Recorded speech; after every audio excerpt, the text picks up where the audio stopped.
Hi, welcome to Weekly Insights with me, Dorothy Attema, the author of Invisible No More.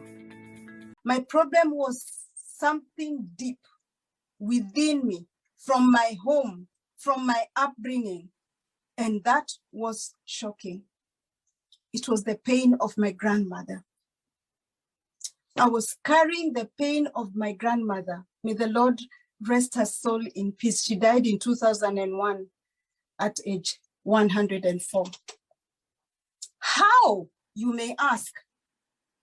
I'm glad you asked.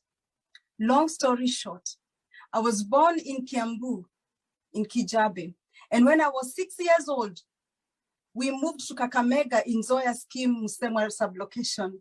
I'm a real Kachumega girl. When I was in class 4, my maths teacher, my first day in my maths teacher in class 4, who we nicknamed Gunono, in my first lesson, he called me Mau Kidogo. And all the children laughed at me. And I felt very sad. I didn't know what to think. I went home. I asked my dad, what is Mau Mau? He asked me why. I explained to him what had happened at school. He was a little bit taken aback. Then he summoned his courage and he told me there was nothing wrong in being called Mau Mau because it is your heritage. He told me it was my heritage, almost as if it was something to be proud of. He told me how Mau Mau were brave and courageous people who had fought for the freedom of the land with almost bare hands and chased away the British colonialists. So from that day henceforth, my father never told me anything anymore about Mau Mau. And anyway, it was okay because I was never bothered again about being called Mau Mau Kidogo. But there were so many questions in my mind. And I realized that my only source of information was about Mau Mau was my grandmother. Why was I shocked that I carried the pain of my grandmother? One, I was not close to my grandmother, dear friends. Secondly, she was a very withdrawn person. She hardly talked. The few times I heard my grandmother talk was when she talked about Mau Mau. She had been taken into the concentration camp during the emergency, which she didn't even know how to pronounce. She used to call it imaginety.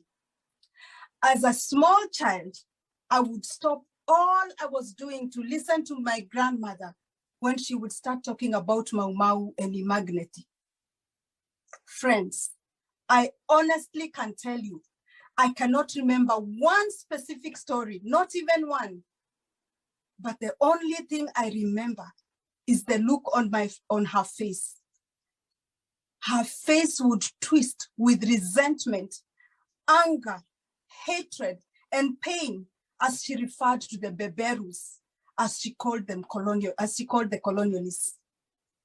I remember seeing her spit down on the ground to express her disgust of the beberus when she seemed not to have enough words to express her disgust. Friends, this must have been where as a child, I picked her pain without knowing, subconsciously.